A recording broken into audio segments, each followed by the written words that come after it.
Millionaire left his pregnant wife with nothing, but her comeback stunned everyone. The rain fell in punishing sheets against the floor-to-ceiling windows of the penthouse, mirroring the cold cascade of Damon's words. "It's over, Sienna." He stood by the marble fireplace, a silhouette of immense wealth and chilling indifference. His voice, usually a warm baritone that had once promised her the world, was now flat, sterile. "The car will be here in 15 minutes to take you. Wherever it is you go now." He didn't look at her, not at her face, not at the slight 5-month curve of her belly where their son was growing. He simply erased her from his life with the casual cruelty of a god swatting a fly. Life with Damon Croft had always felt like living inside a snow globe. From the outside, it was a fantasy of glittering perfection. Their penthouse apartment in San Francisco's Pacific Heights was a testament to his soaring success in the tech world.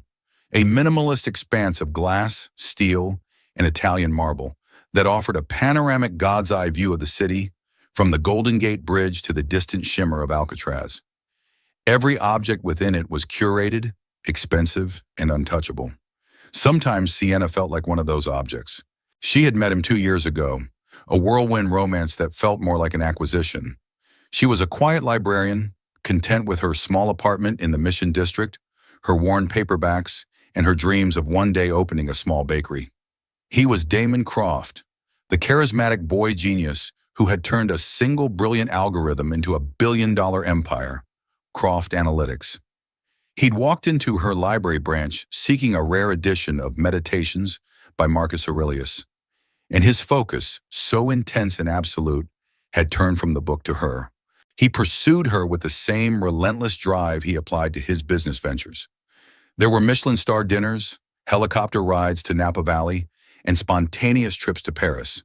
He'd listened, truly listened, to her dreams, her fears, her stories of a childhood spent in a cramped, loving home smelling of her grandmother's cinnamon buns.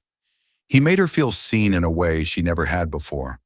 But looking back, she realized he had seen her as a project, a beautiful, untamed thing to be polished and placed within his perfect world. He encouraged her to quit her job. "A woman like you shouldn't be bound by 9 to 5, he'd murmured, his thumb tracing her jawline. "Your only job is to be happy, to be mine." And she, so in love, had agreed. Her world had shrunk, its borders defined by the walls of the penthouse and the exclusive social circles he moved in. His family was an extension of his world, polished, powerful, and polite to a chilling degree. His mother, Victoria Croft, was the matriarch of San Francisco old money, a woman whose pearls seemed to be clenched as tightly as her jaw. Victoria's approval was a currency Sienna could never seem to earn. Her compliments were always backhanded. "That dress is lovely, dear. Such a brave choice for your figure." Or, "It's remarkable how quickly you've adapted. You're a testament to Damon's good taste." Damon's younger sister, Ivy, was different, or so Sienna thought. Ivy had a warmth that seemed genuine, a quick, conspiratorial smile. She would often take Sienna shopping, helping her navigate the treacherous waters of high society fashion. "Don't mind Mother," Ivy would say, squeezing her hand.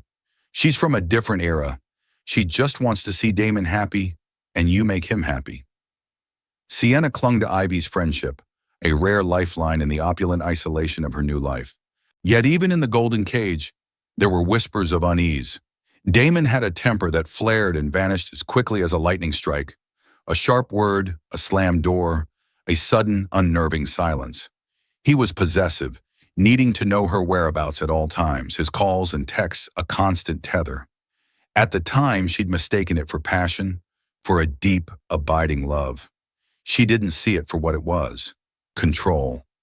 The gilded bars of her cage were so beautiful, she hadn't realized she was a prisoner until the door was slammed shut behind her. "He's like a Disney prince, but with better stock options," Juno had joked when Sienna first introduced them. Juno was her opposite, a riot of colorful tattoos and paint-splattered jeans, a struggling artist who saw the world in shades of truth Sienna often missed. They had been best friends since college, their bond forged over late-night study sessions and cheap pizza. As the months turned into a year, Juno's jokes became tinged with concern. She was the one person from Sienna's old life who refused to be edited out of the new one. She would visit the penthouse, her scuffed combat boots a defiant statement on the pristine white rugs. "I don't know, Cy," Juno said one afternoon, sipping a beer Damon would have deemed pedestrian, while Sienna had her requisite Pellegrino. "There's something off. It's like he's always performing. He's just charismatic, Juno. He's in the public eye," Sienna defended, a familiar prickle of defensiveness rising. "No, it's more than that. The way he watches you. It's not like he's looking at you. It's like he's checking his investment. And his family. They look at you like you're a Fabergé egg they're afraid you'll drop." Sienna had brushed it off. What did Juno know of this world? How could she understand the pressure Damon was under, the complexities of his life? But the words lingered, planting a tiny seed of doubt. She remembered their first date, a stark contrast to the opulence that now defined her life. He had taken her to a small, family-owned Italian restaurant in North Beach, the kind with checkered tablecloths and Chianti in wicker baskets. He had seemed almost normal. He talked about his own modest upbringing, a story he rarely repeated now. He claimed his father was a history professor and his mother a homemaker, that his genius was a fluke that had catapulted him into a world he was still learning to navigate. It was a story designed to disarm her, to make him seem relatable, to bridge the chasm between their financial realities. He'd swept her off her feet with a carefully constructed narrative. He was the self-made man, the brilliant outsider who needed her grounding influence. He'd found a hole in her heart, the quiet loneliness of a girl who had lost her parents too young and was raised by a loving but frail grandmother. And he had filled it with a fantasy. He isolated her so slowly, so masterfully, that she hadn't noticed. First, it was gentle suggestions. "That part of town isn't safe, my love. Let me send a car for you." Then, "Juno seems a bit rough around the edges, don't you think? Maybe it's best if we host her here." He had curated her life until it was unrecognizable, until the only reflection she saw was the one he wanted to see. Beautiful, docile, and utterly dependent. The power imbalance had been there from the very beginning, a fault line hidden beneath a city of dreams. The day she told Damon she was pregnant should have been the happiest of her life. She'd planned it meticulously, a small, intimate celebration of the future they were building. She'd prepared his favorite meal, beef Wellington, the table set with the baccarat crystal they'd received as a wedding gift. She placed the positive pregnancy test in a small, velvet-lined box, her heart thrumming with a nervous, joyful energy. He arrived late, smelling of expensive whiskey in the cold night air. His smile was tight, his eyes distant. He barely touched his food. "What is it, Sienna? You've been staring at me all night." Her own smile faltered. She slid the small box across the table. "I have a surprise for you." He opened it, his expression unreadable. He stared at the test for a long, silent moment. Sienna held her breath, waiting for the explosion of joy, for him to sweep her into his arms. Instead, a glacial coldness settled in his eyes. "I see," he said, placing the box back on the table with a quiet click. He looked at her then, truly looked at her, and she felt a chill that had nothing to do with the air conditioning. It was a look of appraisal, of cold, hard calculation. "Aren't you happy?" she whispered, her voice trembling. "Happy is a simplistic emotion, Sienna," he replied, standing up and walking to the window, his back to her. "This complicates things." From that night on, the slow unraveling began. The emotional distance became a chasm. He slept in one of the guest rooms, claiming he had to take late-night calls with international partners and didn't want to disturb her. His phone, which had once been left casually on the nightstand, was now perpetually in his pocket, angled away from her, its screen dark. His nights at the office grew longer and more frequent. The man she loved was disappearing, replaced by a cold, efficient stranger who moved through their home like a ghost. The intimacy they had shared, both physical and emotional, vanished completely. When she tried to talk to him, to bridge the growing gap, he would deflect with practiced ease. "You're being hormonal, darling. It's the pregnancy." Or, "I'm under immense pressure at work. You wouldn't understand." The gaslighting was so subtle, so effective, that she began to doubt her own sanity. Was it her, Was she the one pushing him away with her needs, her emotions, her pregnancy? The loneliness was a physical ache, a hollow space in her chest that grew larger with each passing day. The breaking point came on a Tuesday. Sienna was now 5 months pregnant, the gentle curve of her belly a constant, visible reminder of the life growing inside her and the love that was dying around her. Damon was supposedly in Tokyo for a tech summit, but a gut feeling, a primal instinct she could no longer ignore, told her something was wrong. She had never dared to pry into his private affairs. His office in the penthouse was his sanctuary, a space she was tacitly forbidden from entering. But that day, driven by a desperate need for truth, she found the door unlocked. The room was as sterile as the rest of the apartment, dominated by a massive desk and a bank of monitors. She didn't know what she was looking for. A letter? A photo? A clue to the identity of another woman? Her heart hammered against her ribs as she sat in his leather chair, the scent of his cologne clinging to the air. She moved the mouse, and the main monitor flickered to life. He hadn't logged out. There were no love letters, no incriminating photos. There were spreadsheets, financial documents, and encrypted folders with names that meant nothing to her. Project Nightingale, the Sterling Agreement, Legacy Protocol. Curiosity warred with fear. She clicked on a folder labeled SM Assets, her initials, Sienna Monroe. Inside were documents that made her blood run cold. They weren't love notes. They were contracts. A prenuptial agreement far more ruthless and detailed than the one she had signed. Background checks on her, her family, even on Juno. Financial analyses of what she had been worth before she met him. It was all there, in black and white. She wasn't his wife. She was an asset, a carefully selected low-risk acquisition. Just as she was trying to process the horrifying reality, she heard the whisper, quiet hum of the private elevator opening. Panic seized her. She tried to close the folders, her hands shaking so violently she could barely control the mouse. Damon walked in. He wasn't in Tokyo. He was dressed in a casual cashmere sweater, and he wasn't alone. His mother, Victoria, was with him. They both stopped dead in the doorway, their faces masks of cold fury. "What do you think you're doing?" Damon's voice was lethally quiet. Tears streamed down Sienna's face as she gestured wildly at the screen. "What is this, Damon? Project Nightingale? What have you done?" He didn't answer. He strode to the desk and slammed the laptop shut. The ensuing argument was a blur of a nightmare. He didn't shout. He dissected her, his words precise and cruel.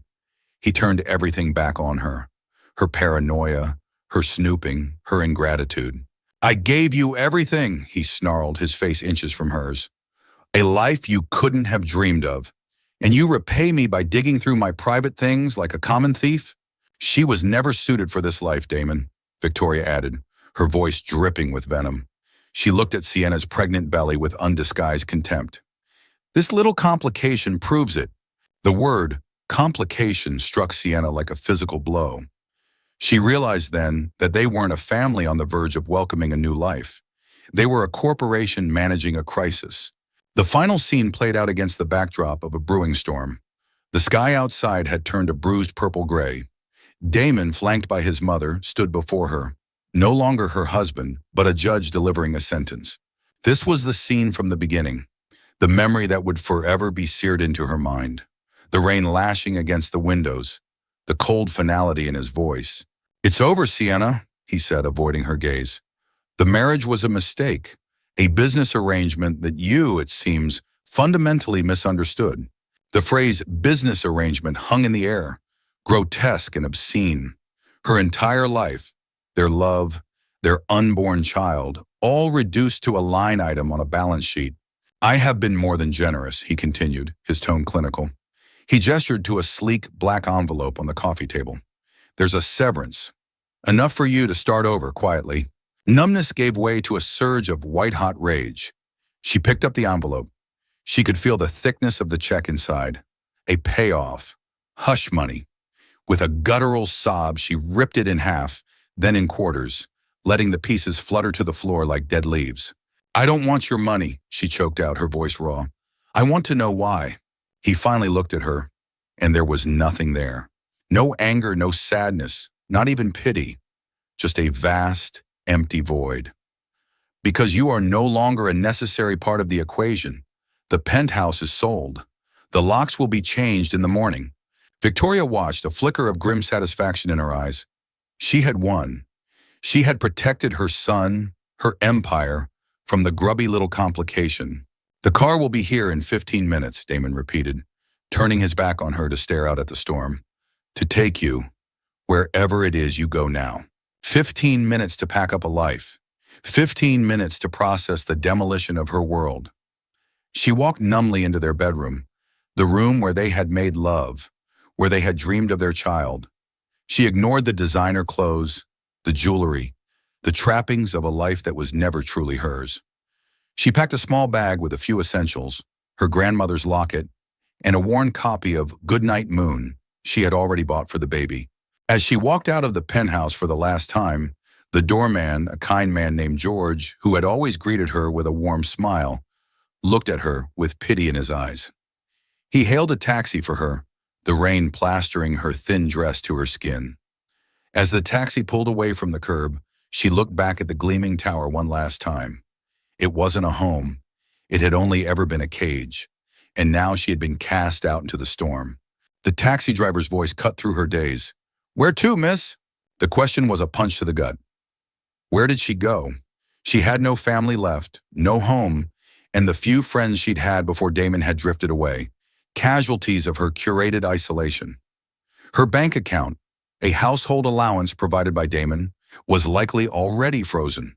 She had a few $100s in her purse and the clothes on her back. Swallowing the jagged shard of her pride, she gave the driver the only address she could think of. "Oakland," she whispered, her voice cracking. "I'll show you the way." An hour later, she stood dripping on the doorstep of Juno's third-floor walk-up in a gritty, vibrant Oakland neighborhood. The building smelled of garlic, incense, and damp laundry. It was a world away from the sterile, ozone-scented air of the penthouse. For a long moment, she couldn't bring herself to knock, the shame of physical weight pinning her feet to the welcome mat. What would she say? "Hi, Juno. Remember me? The friend who abandoned you for a rich guy? Well, he just threw me out. Can I sleep on your couch?" The door flew open before she could knock. Juno stood there in paint-splattered overalls, a look of shocked concern on her face. "See? Oh my God, what happened? Get in here!" The moment Juno's arms wrapped around her, the dam broke. Sienna collapsed into her friend's embrace. The sobs she'd been holding back, racking her body in great, shuddering waves. Juno didn't ask questions.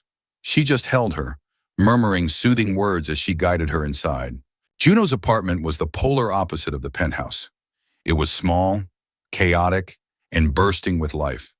Canvases leaned against every wall, books were stacked in precarious towers, and a half-finished sculpture of reclaimed metal dominated the living room.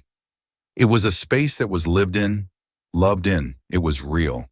Juno settled her on a lumpy, comfortable couch, wrapped her in a quilt that smelled of turpentine and lavender, and pressed a mug of hot tea into her trembling hands.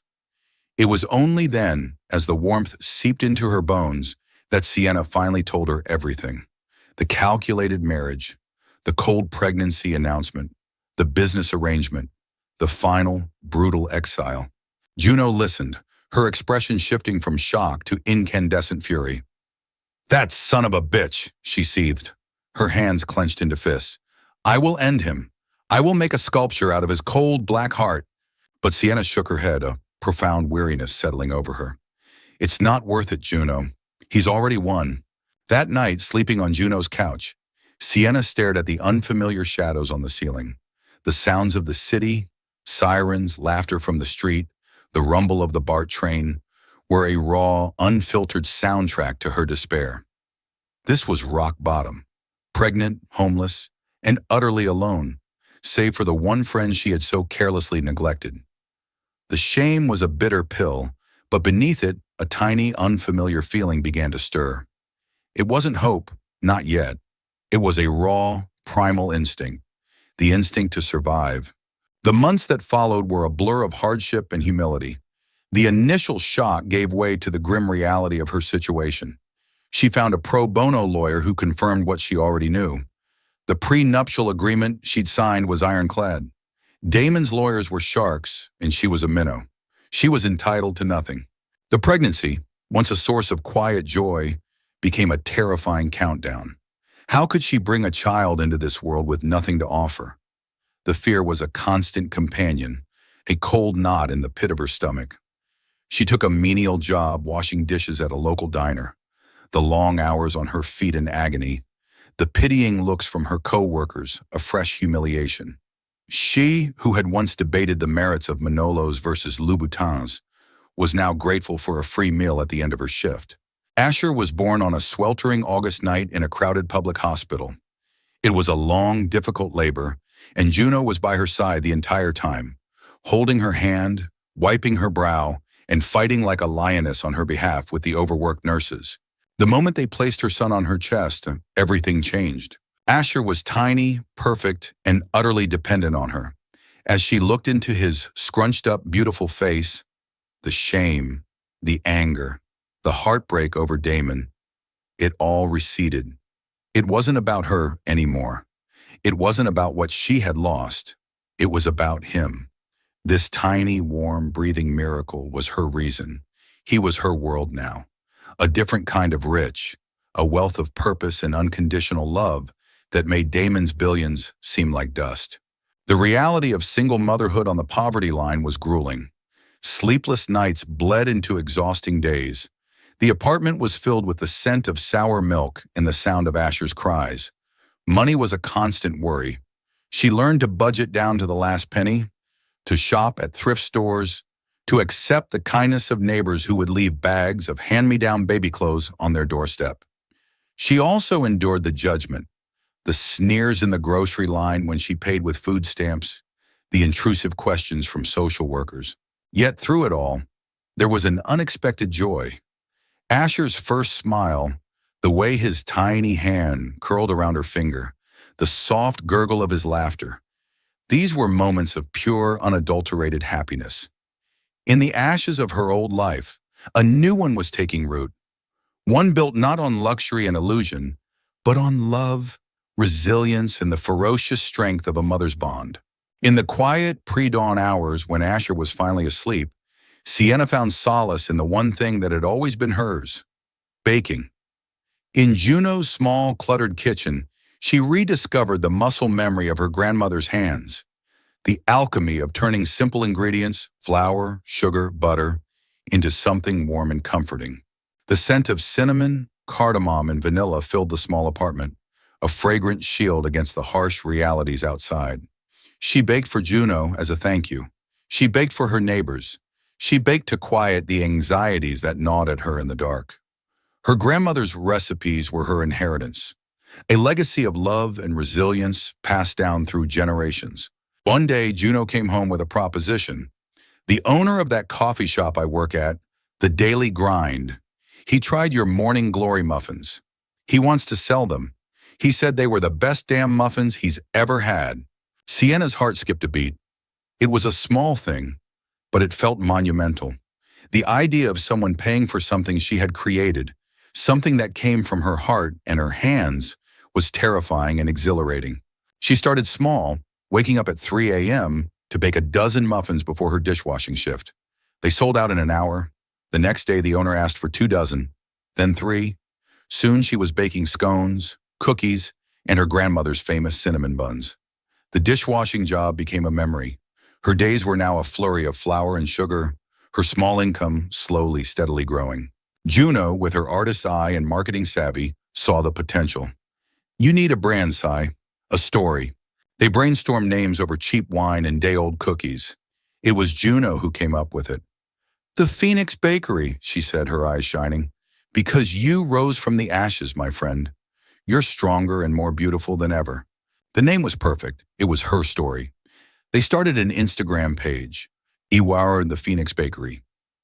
Juno took beautiful, rustic photos of the baked goods, interspersing them with snippets of Sienna's story. Not the sob story of betrayal, but the triumphant one of resilience, motherhood, and the healing power of a grandmother's recipe book. The narrative was authentic, raw, and deeply compelling. People weren't just buying muffins, They were buying a piece of that story. The growth of the Phoenix Bakery was not a fairy tale explosion of success. It was a slow, arduous, day-by-day grind. It was built on countless small victories and heartbreaking setbacks. There was the month the ancient oven in Juno's apartment finally gave up the ghost. Sienna, devastated, thought it was the end. But her loyal customers from the daily grind and her growing Instagram following rallied. They started a small crowdfunding campaign, and within a week, she had enough for a new, commercial-grade oven. The outpouring of support left her in tears. She wasn't just a baker, she was part of a community. There was the sting of a nasty online review from a food blogger who called her story a manipulative marketing gimmick. For a day, she was crushed, the old insecurities whispering that she was a fraud. But then she read the hundreds of comments from her supporters defending her, sharing their own stories of struggle and comeback. The bad review, ironically, only made her brand stronger. She learned about business on the fly. She taught herself about profit margins, supply chain management, and health code regulations. She negotiated with suppliers, hired her first part-time employee, a single mother from her neighborhood, and learned to be a boss. The naive, dependent woman Damon had married was gone, replaced by a savvy, determined entrepreneur.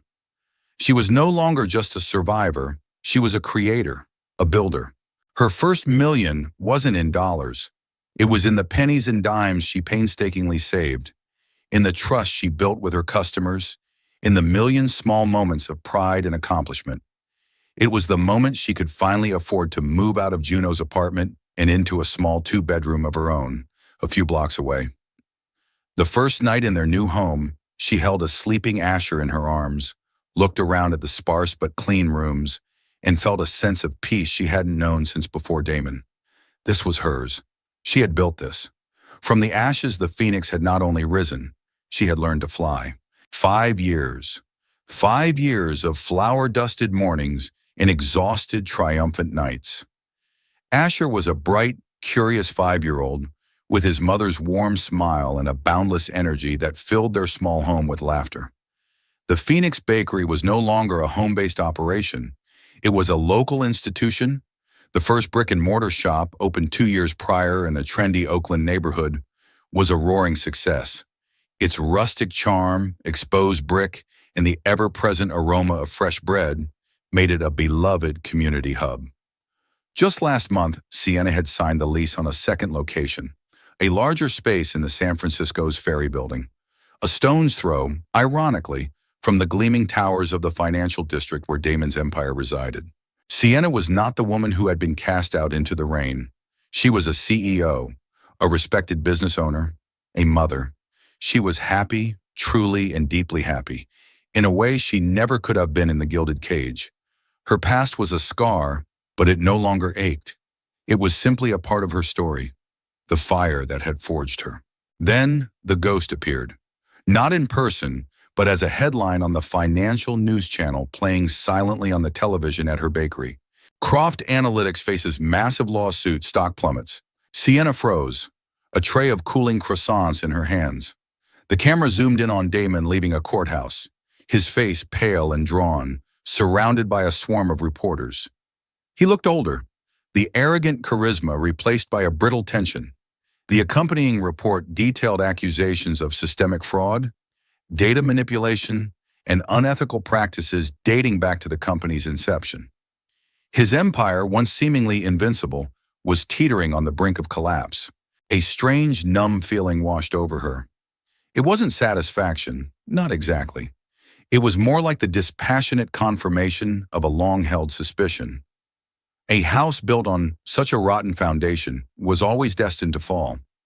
She turned the television off, took a deep breath, and went back to work. It was his world, his mess. It had nothing to do with her or Asher anymore. Or so she thought. A week later, a woman walked into the Oakland bakery. She was impeccably dressed in a tailored suit, her face etched with a familiar anxiety. It took Sienna a moment to place her.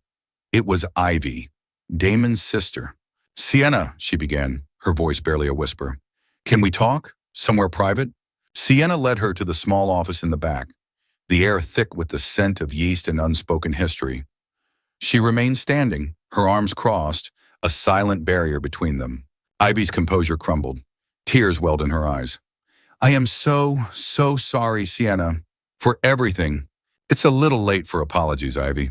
I know, I was a coward, Ivy admitted, her voice choked with guilt. I went along with it, with my mother's plan. I was terrified of her, of Damon, but I can't live with it anymore.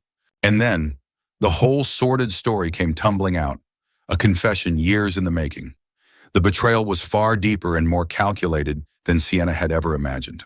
It wasn't that Damon had simply fallen out of love with her. He had never been in love with her to begin with. In the early days, Ivy explained, wringing her hands, Damon needed a massive round of funding to get Croft Analytics off the ground. The most promising investor was the Sterling Legacy Fund, a deeply conservative, family-run institution. They didn't just invest in companies, they invested in people, specifically stable, traditional, family men. Sienna felt the blood drain from her face. Damon was a bachelor with a reputation. They were hesitant. So Mother devised a plan.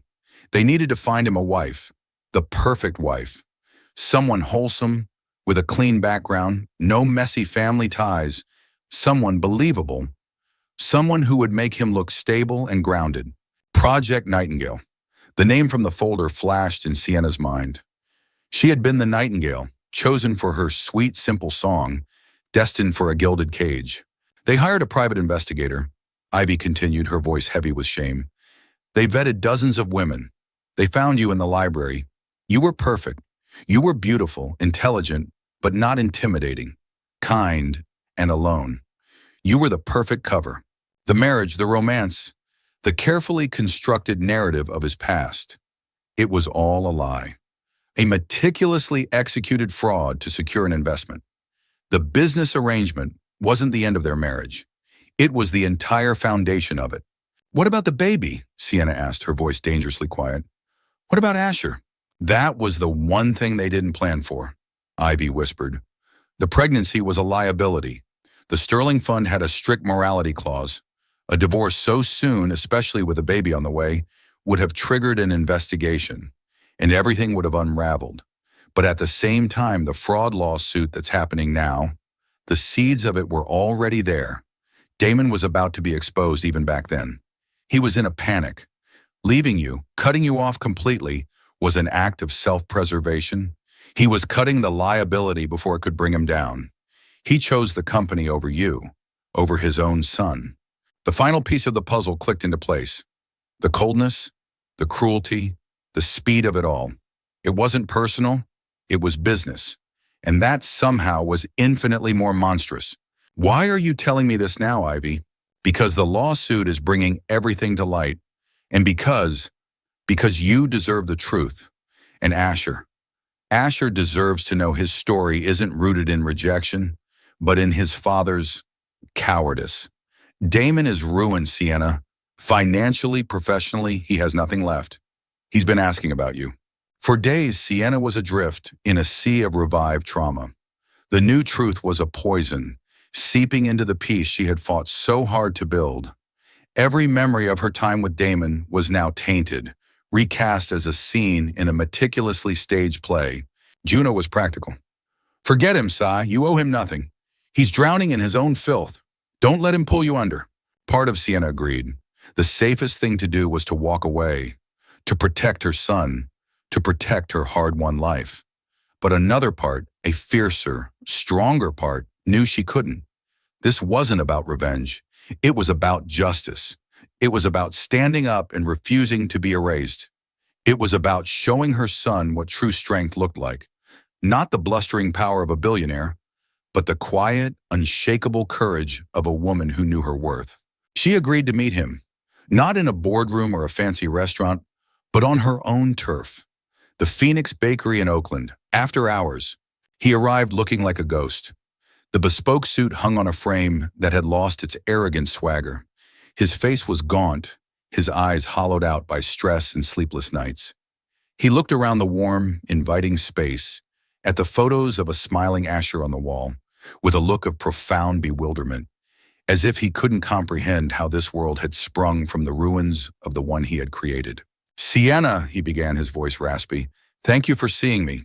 She didn't offer him a seat. She stood behind the counter, the space where she had built her new life, her hands resting on the worn wood.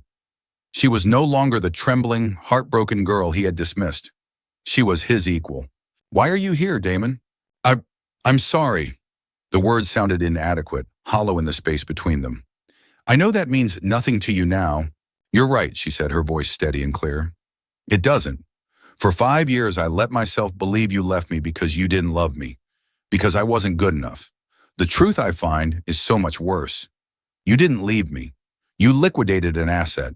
He flinched, the truth of her words hitting him like a physical blow. I'm not here to talk about us, she continued, her gaze unwavering. There is no us. There never was. I'm here to talk about my son. Your son. She slid a small photo album across the counter. It was filled with pictures of Asher. Asher's first steps.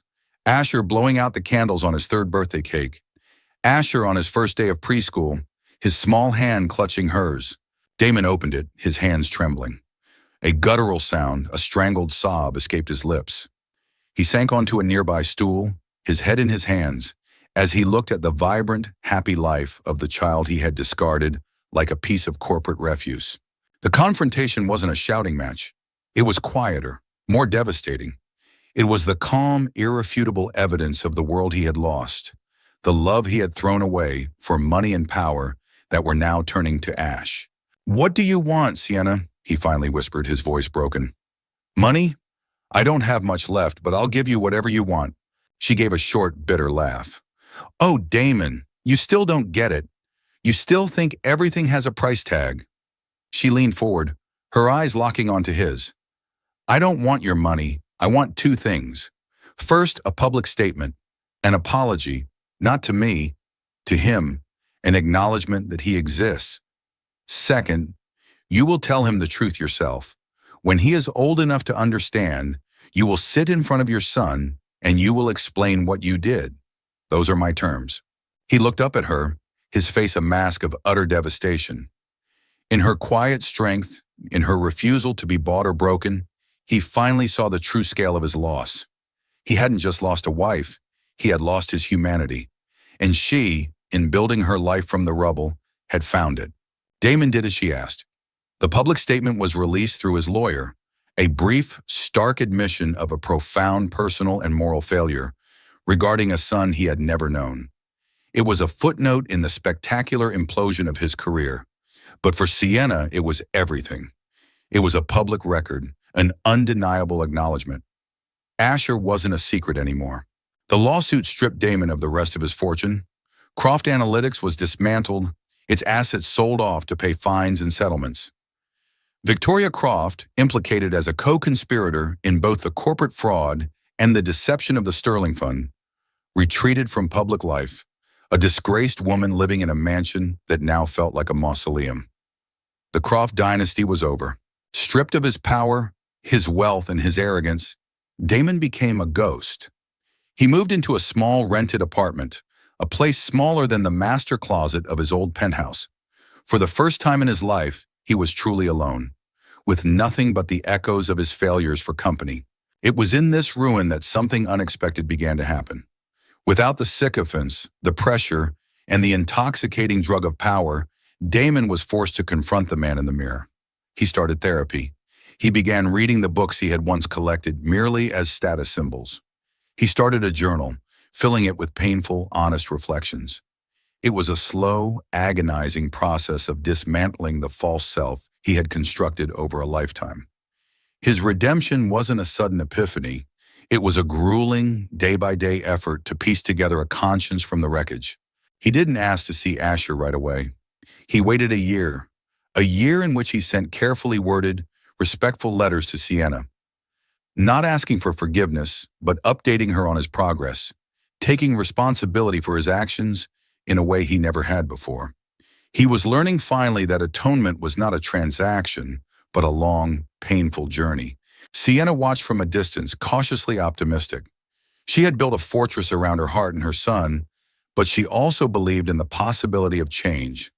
When Damon finally asked if he could meet Asher, she agreed. The meeting took place in a neutral public park. Asher, now 6, was curious about the quiet, sad man his mother had told him was his father. There were no grand pronouncements, no dramatic Hollywood reunions. It was awkward and tentative. Damon didn't try to buy his son's affection with expensive gifts. Instead, he got down on his knees and talked to Asher about squirrels. He pushed him on the swings. He listened, really listened, as Asher chattered on about his favorite superhero. Sienna never took him back. The romantic love she once felt for him was long dead, buried under years of lies and betrayal. But she recognized the flicker of genuine change in him, the painful, humbling effort he was making. For Asher's sake, she made a courageous choice. She allowed Damon to begin the slow, cautious process of being a father. Their new family dynamic was complex and unconventional. Damon became a regular, quiet presence in Asher's life. He would show up for soccer games, help with homework, and take him to the science museum on weekends. He and Sienna communicated with a polite, respectful distance, co-parents bound by their shared love for their son.